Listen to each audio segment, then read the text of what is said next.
Merci Jean-Michel, c'était donc hier soir à Bercy, c'était donc les 14e championnats du monde de trampoline et tumbling, organisés pour la première fois en France. Justice semble être faite car depuis la création de la fédération en 1965, sous l'impulsion de son président Bernard Hamon, jamais la France n'avait reçu une compétition de ce calibre et pourtant vous le constaterez, mais vous l'avez déjà constaté, la France est l'une des nations phares de ces disciplines. Tout de suite pour commencer notre reportage, la première finale, trampoline synchronisée dames avec la paire soviétique Bludova-Luaova. Elles sont secondes à l'issue des épreuves qualificatives. Un passage imposé, un passage libre. Seuls les 10 meilleurs restent en lice pour la finale.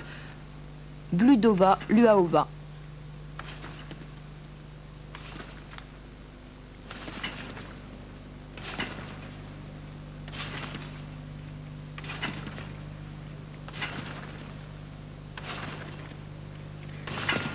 Voilà un très bel exercice réussi par ces soviétiques. Elles vont donc obtenir la médaille d'argent.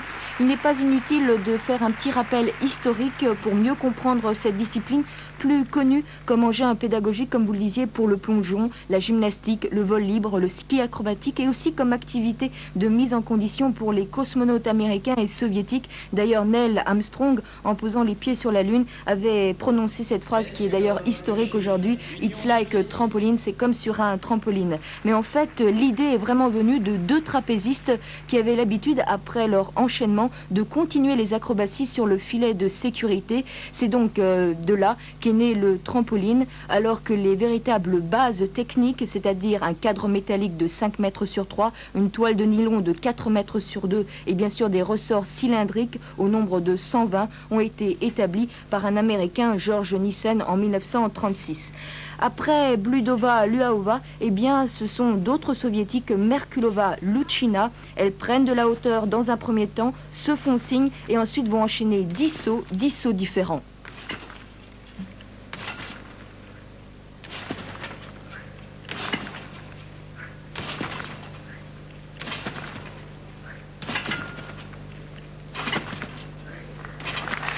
Un exercice très complexe, très riche et très varié. Elles vont être jugées par 6 juges qui notent l'exécution, 3 juges pour chaque trampoliniste. Il y en a 3 autres qui notent la synchronisation, note qui vient en déduction de l'exécution. Le synchronisme, c'est bien sûr la coordination, la différence de hauteur qu'on serait susceptible de remarquer entre les deux compétiteurs au moment de l'impact sur la toile. Enfin, 2 juges notent la difficulté de l'exercice, chaque figure étant parfaitement codifié. Par exemple, un salto 90 degrés vaut 1/10 ou encore un bonus est accordé aux positions carpe étendues, comme ici Merkulova Luchina, donc championne du monde, trampoline synchronisée dames. Alors sans transition, on passe maintenant au trampoline synchronisé messieurs avec les Français, donc Lionel Pioline et Hubert Barthaud. Ils étaient 3e avant la dernière rotation, mais s'ils réussissaient bien, eh bien ils pouvaient obtenir une médaille d'argent assez inespérée puisqu'ils comptaient plutôt sur le bronze. Lionel Pioline, qui faisait équipe auparavant avec Daniel Péan, a changé récemment de partenaire car en fait il est plus facile de travailler avec un garçon dont la morphologie se rapproche de la vôtre. Les trampolinistes disposent de peu de repères visuels pour être ensemble. Ils se voient peu ou pratiquement peu, alors que là vous avez entendu Hubert Barthaud taper dans les mains pour faire signe à Lionel que ça va démarrer. Et voici donc 10 sauts enchaînés, donc peu de repères visuels, ils se voient quasiment pas, mais ils fonctionnent surtout avec l'oreille, car ce que l'on entend le plus, c'est bien sûr le bruit des ressorts cylindriques. Écoutez.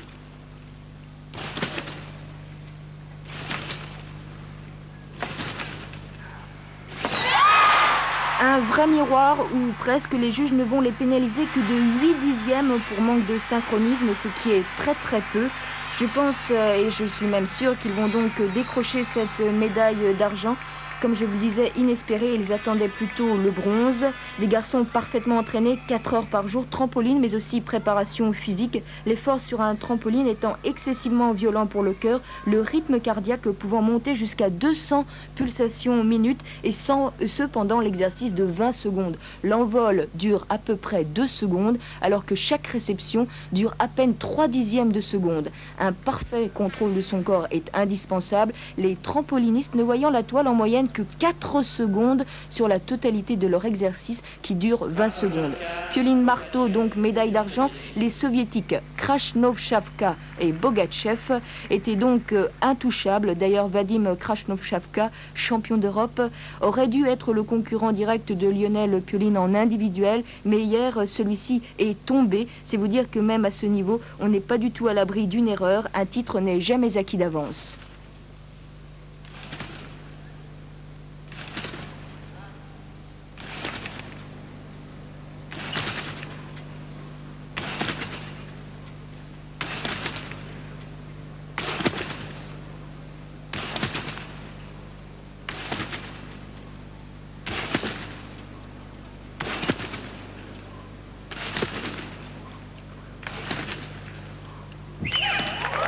Krasnovchavka, Bogatchev, peut-être un tout petit peu moins de synchronisme que les Français, mais leurs acrobaties étaient peut-être plus difficiles.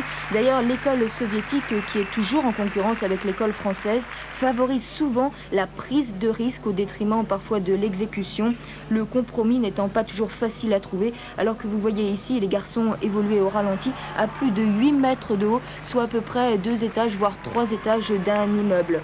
Krasnovchavka, Bogatchev, donc champion du monde, alors que Pioline Barto donc obtiennent cette médaille d'argent.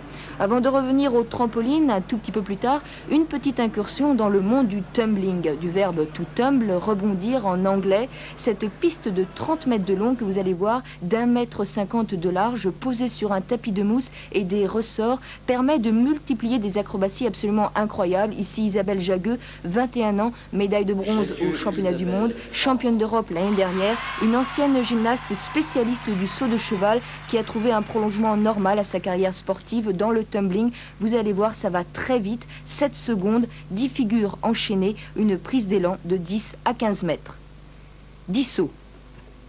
1, 2, 3, 4, 5, 6, 7, 8, 9 et 10. Un double salto, corps groupé. On va revoir tout ça au ralenti.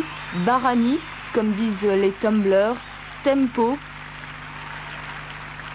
une vrille, en fait elle en enchaîne deux, une première, et vous allez voir une deuxième, et là Isabelle Jagueux n'a pas encore posé les mains, c'est vous dire la difficulté pour conserver le rythme d'exécution. C'est seulement au bout de la le sixième saut qu'elle pose les mains, et vous allez la voir donc terminer son enchaînement de 10 sauts avec un double saut périlleux, corps groupé. Ce qui est bien sûr indispensable dans cette discipline, c'est ce qui est absolument indispensable, c'est qu'il n'y ait pas du tout de pas intermédiaire et de rupture de rythme. Donc Isabelle Jagueux, médaille de bronze, Sandrine Vacher, médaille d'argent, et elle commence de la même façon avec un Barani. Et elle termine aussi avec un double salto corps groupé. On va revoir tout ça au ralenti, je vous le disais, le Barani, le tempo, sans les mains, encore un tempo et un flic-flac. Si bien sûr les acrobaties sont plus faciles à réaliser que sur le sol, il est indispensable en tout cas de contrôler la vitesse d'exécution, celle-ci pouvant atteindre une vitesse horizontale de 20 à 30 km/h. D'ailleurs, les tumblers prennent pour repère la ligne centrale dessinée sur la piste de tumbling. Sandrine Vacher, médaille d'argent, la championne du monde, c'est cette toute petite puce américaine d'1,60 m, déjà première il y a 2 ans. Jill Hollenbeck, vous allez le voir, n'a eu aucune difficulté pour conserver son titre mondial. Elle a beaucoup de qualité physique et surtout elle est très tonique et très rapide sur la piste de tumbling.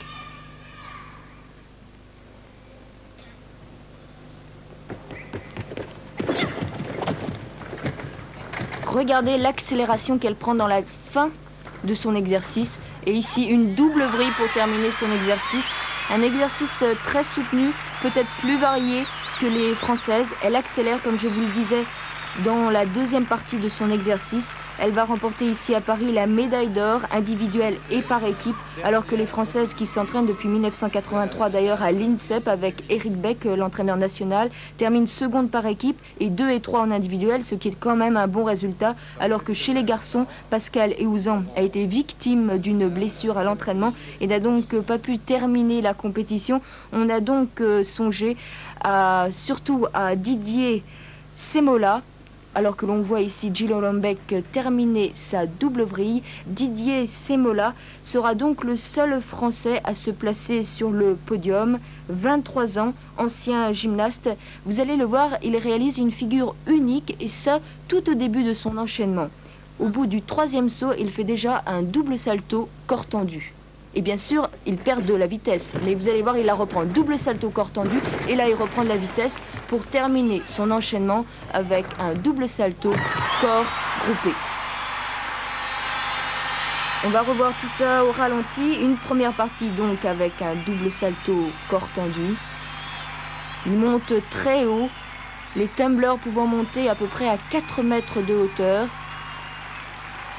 Il va terminer son exercice donc avec un double salto corps groupé. Didier Semola donc médaille d'argent, car l'intouchable, eh bien c'était Jerry Hardy que vous allez voir tout de suite, alors que vous voyez ici le double salto arrière corps groupé.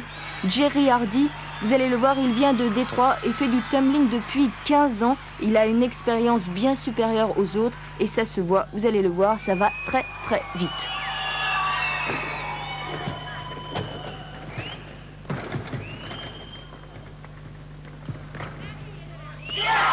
7 secondes suffisent et pourtant 10 sauts.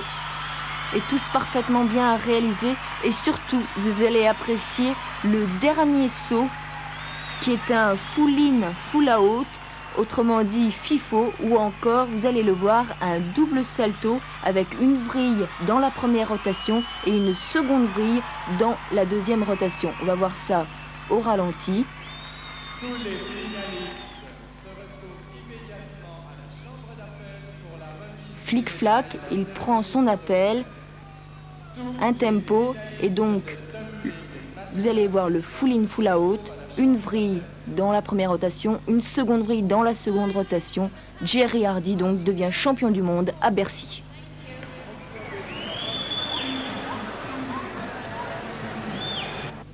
On poursuit notre reportage avec le trampoline individuel dames en compagnie de Richard Tison, champion du monde en 1974 et 1976, qui a fait beaucoup d'ailleurs pour la popularité de cette discipline en France. Pourtant Richard, en France il n'y a que 6000 pratiquants, ce qui est peu. Peut-être n'existe-t-il pas un compromis entre la pratique de plage et la pratique élitiste comme nous allons le voir ici, notamment avec Nathalie Trail. Oui, c'est vrai qu'il est difficile de se placer entre ces deux bases. Bon, le trampoline est encore mal accepté par les jeunes en tant que sport de compétition. Bon, il est très difficile aussi d'arriver à ce niveau. C'est un entraînement rigoureux, journalier. Et malheureusement, peu de jeunes ont encore cet esprit. Nathalie Trail, qui a 18 ans, qui s'entraîne à Antibes sous la direction de Michel Rouquette, qui est d'ailleurs tout près du trampoline. Et elle s'est surtout illustrée en synchronisé puisqu'elle fut 3e au championnat d'Europe des moins de 18 ans. On la regarde, 10 sauts différents. Elle a changé son libre, étant mal placée, mais elle va quand même terminer. Ah. Et malheureusement, elle fait une chute sur le tapis. Une chute sur le tapis, ce qui bien sûr l'oblige à arrêter son enchaînement. Et alors bien sûr, les juges vont tenir compte de cet arrêt. Ils ne la jugeront que seulement, bien sûr, sur les sauts qu'elle a réalisés. C'est-à-dire, je crois qu'elle en a réalisé 7, 10 tout de même. Oui, elle a fini son exercice en modifiant l'ordre des figures.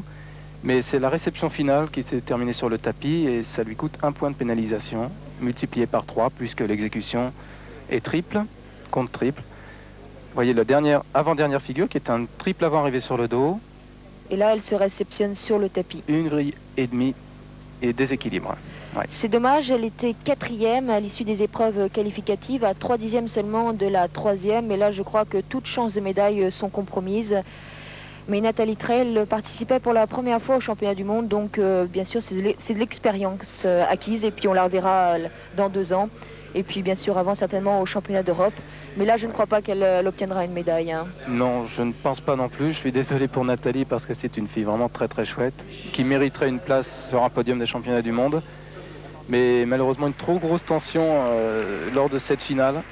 Elle n'a pas supporté. Alors que c'est une soviétique, Luchina Tatiana, qui a déjà obtenu la médaille d'or en synchronisé avec Mesklolava. En tout cas, une école soviétique très présente chez les jeunes filles, puisque lors de cette finale, eh bien, elles sont 4, vous en verrez 2. Luchina Tatiana, qui prend ici son impulsion pour démarrer son enchaînement de 10 sauts différents. Ça va très vite, en général 20 secondes.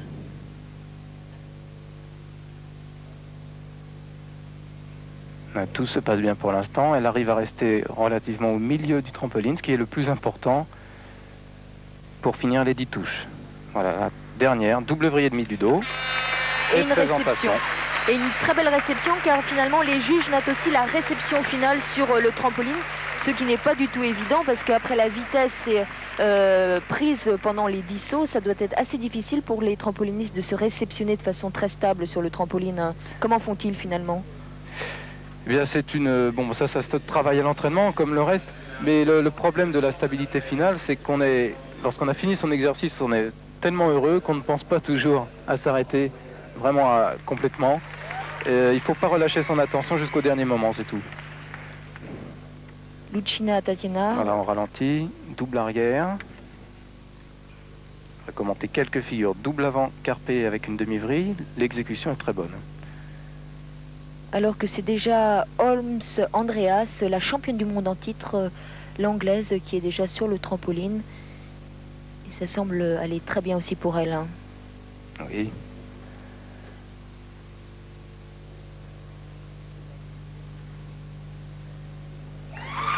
Bon. Un très bel exercice, dites-moi Richard. Finalement, on sent peu la différence entre Luchina Tatiana et Andreas Holmes. Qu'est-ce qui fait la différence à ce niveau-là? Bien sûr, c'est la prise de risque, puisque Luchina Tatiana avait un programme de 10,2 en difficulté et que Andreas Holmes avait 17. Après, bien sûr, c'est l'exécution. Hein. Oui, ce sont quelques dixièmes d'exécution. Les déplacements sur la toile qui sont pénalisés. 1 dixième, 2 dixièmes ou 3 dixièmes selon la longueur du déplacement. L'amplitude moyenne, parce qu'on ne juge pas la hauteur, mais l'amplitude moyenne des sauts, la régularité. Mais je crois que Andrea, grâce à ses 5 dixièmes de difficulté en plus, va garder la seconde place. Sinon la première. Et elle se réceptionne parfaitement dans le carré, là, au milieu. Car si le trampoline fait 4 mètres sur 2, eh bien vous voyez peut-être ici au milieu de la toile un autre petit carré qui est d'1 mètre sur 2. Et en fait, il faut essayer de se réceptionner chaque fois au milieu de ce carré. Autrement, c'est toujours 1 dixième, voire 2 de pénalisation qui se déduisent de la note d'exécution. Alors que c'est Irina Slonova, donc en tête à l'issue des épreuves qualificatives, qui va terminer donc cette finale. Elle est assez confortablement bien installée à cette première place, puisqu'elle a 61,80 alors que Andreas Holmes n'en avait que 61 à 70. En fait, il n'y a qu'un dixième, donc il faut absolument qu'elle fasse un programme parfait. Le problème, c'est toute la tension du dernier passage de la compétition. Concentration énorme. Triple saut perdu avant.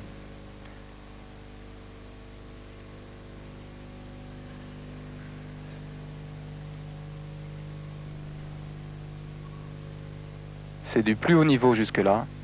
Vraiment parfait. Et voilà. Un double carpé, je crois. Double arrière carpé pour terminer.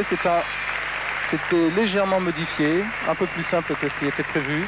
Mais je crois qu'elle a raison, puisqu'il faut assurer un titre de champion du monde. Bien sûr. Il ne faut pas hésiter dans ces conditions. En tout cas, son entraîneur semble ravi et je crois donc Irina Slonova va remporter son premier titre mondial alors qu'on la revoit au ralenti. Un petit gabarit qui se déplace très bien dans l'air en tout cas.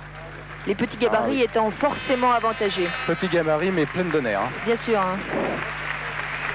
Mais c'est des quantités d'heures d'entraînement et ça, il faut pouvoir les endurer. Qu'est-ce qui caractérise finalement l'école soviétique, en tout cas chez les dames? Hein? Une difficulté supérieure à la moyenne chez les femmes et une exécution toujours correcte, même très correcte. Pour ce niveau de difficulté, je crois qu'on peut l'apprécier là sur ces images. Si le trampoline est une discipline excessivement rapide, 20 secondes je vous le rappelle, eh bien le système de notation est lui beaucoup plus lent, vous le constaterez, car finalement ce n'est pas Irina Slonova qui est devenue championne du monde, mais bien Tatiana Luchina, sa compatriote, donc médaille d'or, alors que Andrea Holmes et Irina Slonova se partagent la seconde place. On va poursuivre donc notre reportage avec la finale du trampoline individuel messieurs, et tout de suite, encore un soviétique, dirais-je. Il s'agit de Igor Gelimbatovski. Il n'est que 4e et pourtant il fut médaille de bronze il y a 2 ans au championnat du monde à Osaka. 4e, c'est dire, Richard, qu'il va certainement prendre beaucoup de risques ce soir pour essayer de monter sur ce podium. En tout cas, il présente un programme avec des difficultés cotées à 13,5 voire 13,6. Ça sera certainement le programme le plus difficile si jamais il le réussit totalement. Oui. Ce que je lui souhaite, bien sûr, sportivement. Oui.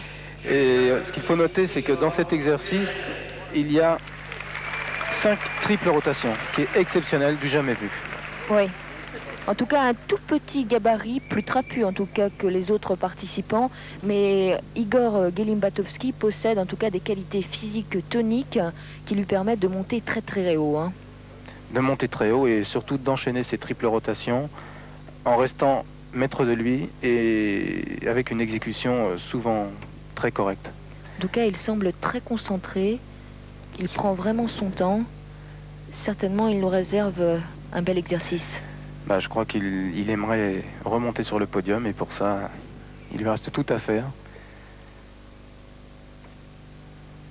Et il joue sur la difficulté à notre plus grand plaisir. Oui.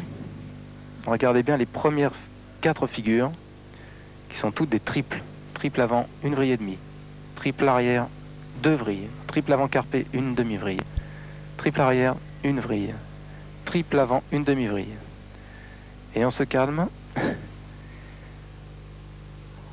Triple vrille sur double arrière. Double vrille et demi, double avant.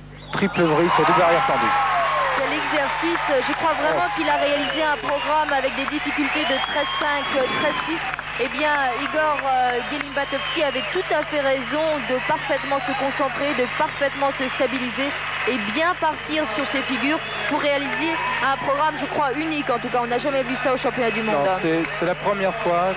Moi-même, pour moi, c'est la première fois que je vois un exercice de ce style, de cette difficulté et si bien mené jusqu'au bout. Je crois que c'est tout simplement exceptionnel. Alors on voit là exactement toutes les figures qu'il a réalisées. Vous disiez 3 triples rotations dans son programme. 5. Ouais. Pardon? Il y en a 5. 5. Oui, 5. Oui. Finalement, il en a rajouté 2 au dernier moment. Mais... Il n'arrête pas de nous faire des surprises, ces soviétiques. Et finalement, quelle est la particularité en tout cas de cette école soviétique masculine? En général, ils prennent beaucoup plus de risques que les Français par exemple. Les Français misant un tout petit peu plus sur la netteté de l'exécution. En tout cas, ça sera absolument ce que fera certainement Lionel, car il a tout de même 2 points d'avance, Lionel Pioline, oui, sur Igor Gelimbatovski. Alors à mon avis, Lionel aura peut-être intérêt à faire moins difficile, mais en tout cas favoriser la netteté de l'exécution. Mais Igor Gelimbatovski revient très fort et ça va être dur pour Lionel, alors que c'est un Allemand de l'Ouest. Ralph Pell. Pardon. Oui. Non, je pense que Lionel fait bien de jouer la carte de l'assurance, je dirais, de diminuer un peu la difficulté de son livre, car c'est quand même un titre mondial en jeu. Oui. Et en l'occurrence, ce serait son 2e titre mondial. Oui. Ce qui ferait 2 doublés en France au niveau des championnats du monde. Alors que vous, justement, vous aviez perdu votre 3e couronne mondiale, justement, en tentant quelque chose de trop difficile. Et justement, peut-être que ça servira de leçon aujourd'hui à Michel Roquette, qui va essayer de temporiser peut-être Lionel pour lui faire assurer un exercice pour que finalement, il arrive à rentrer dans la légende du trampoline, si je puis dire, oui, en remportant un 2e titre consécutif.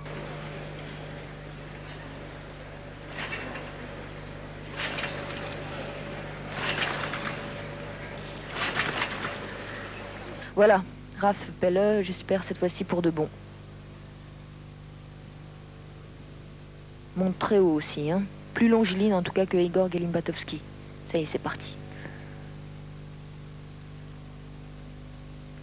Ralph Pelle est réputé pour avoir une très belle ligne de jambes, une ligne de corps en général, tout au long de l'exercice.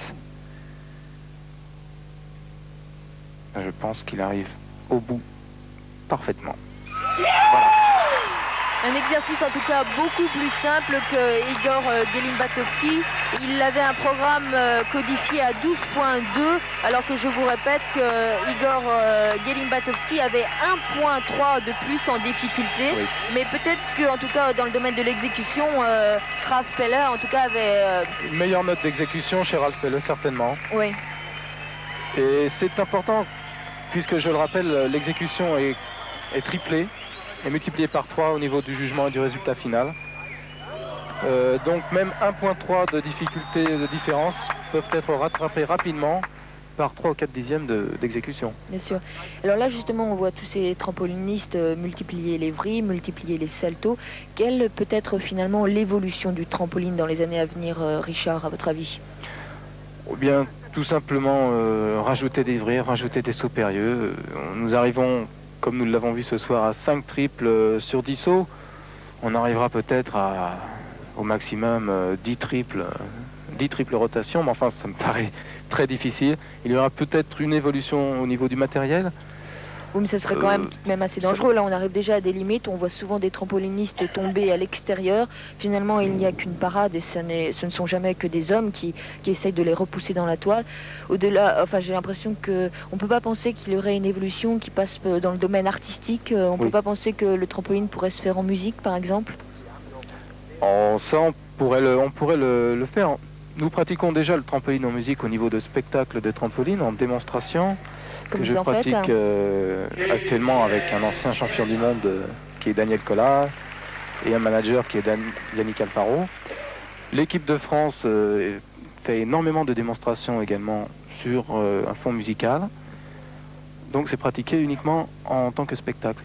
Au niveau de la compétition, on peut le concevoir, pourquoi pas, mais là je ne suis pas juge à ce niveau-là. C'est la fédération internationale qui décidera peut-être dans les années à venir. Alors que c'est Michael Kuhn, un autre Allemand, actuellement second, qui est sur le trampoline, avec un total, après les épreuves qualificatives, de 66,30. Et de nouveau, il va s'arrêter pour se stabiliser. Ah non, il est parti et pourtant il n'était pas au mieux. Alors on voit très bien avec cette prise de vue à quel point il centre bien toutes ses figures. Il est vraiment dans le carré central. C'était une vue excellente et il a fait toutes ses figures jusque-là dans le carré central, c'est-à-dire qu'il ne prendra aucun dixième de déplacement. Oui, parfait, c'est absolument parfait. C'était un peu plus facile que les autres. Ses difficultés étaient évaluées à 11,3, ce qui était inférieur non seulement à Ralf Peller, mais aussi à Igor Gelimbatovski, bien sûr.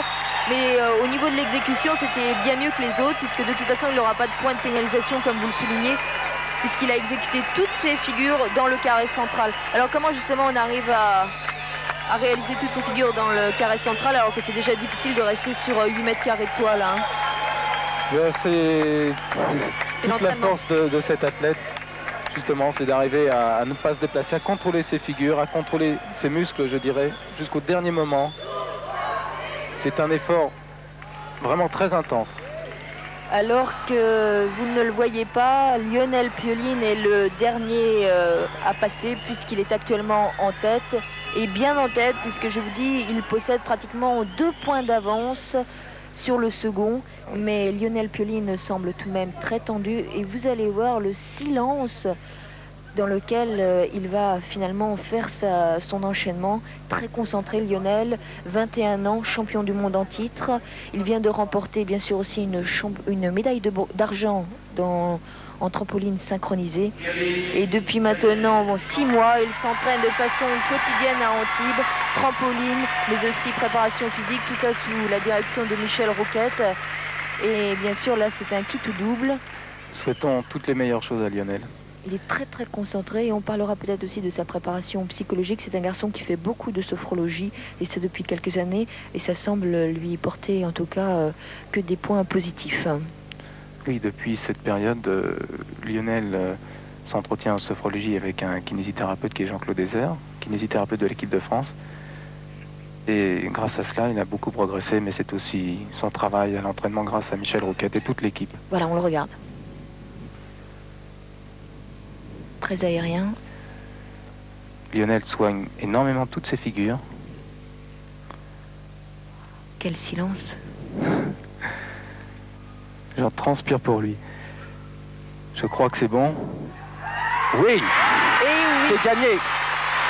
il a réalisé un programme un tout petit peu plus simple alors que Michel Rouquette est carrément monté sur le trampoline. Ah, Il ne c'est faut tout de même fabuleux. pas nous faire un duo. Mais en tout cas, c'est la grande joie dans le camp français. Lionel Pioline, très vraisemblablement, deviendra champion du Champion monde. du monde, bien sûr, oui. Alors qu'il est porté sur les épaules par Michel Rouquette. Michel Rouquette, à vrai dire, on le connaît peu, il est souvent dans l'ombre et pourtant quel homme. En tout cas, il fait beaucoup pour le trampoline en Et France. il est à la base du trampoline. Depuis toujours. Hein, Depuis le début, il a formé tous les champions que nous connaissons en France. Oui. C'est un homme exceptionnel. Et c'est vraiment lui qui est aussi à l'initiative de ce centre national à Antibes, car il me disait non seulement, bien sûr, il a des subventions du ministère, mais Oui. Lionel Pioline et toute l'équipe de France, pendant l'été, font des démonstrations sur la plage. Et finalement, c'est grâce aussi à ces démonstrations qu'ils arrivent à autofinancer leur centre national. En tout cas, Lionel Pioline, eh bien, il vous rejoint, alors que l'on va revoir au ralenti l'exercice de Lionel, un petit peu simplifié par rapport à Oui. ce qui était prévu, mais comme on le pressentait, finalement, il a joué la sécurité. Et il a eu raison. Il a eu raison. Vous qui, finalement, avez connu les pépins Oui, non, je d'avoir suis pris très, trop très, très heureux puisque l'histoire est un éternel recommencement. C'est vrai, puisqu'il y a 10 ans auparavant, je doublais mon titre de champion du monde. Ce soir, Lionel double son titre de champion du monde. C'est fabuleux, c'est vraiment excellent pour tout le monde. Oui, un parfait synchronisme, pourrait-on dire, si ce n'est pas sur le trampoline, en tout cas c'est sur les titres mondiaux. Et c'est sur ces images de Lionel Pioline victorieux, champion du monde pour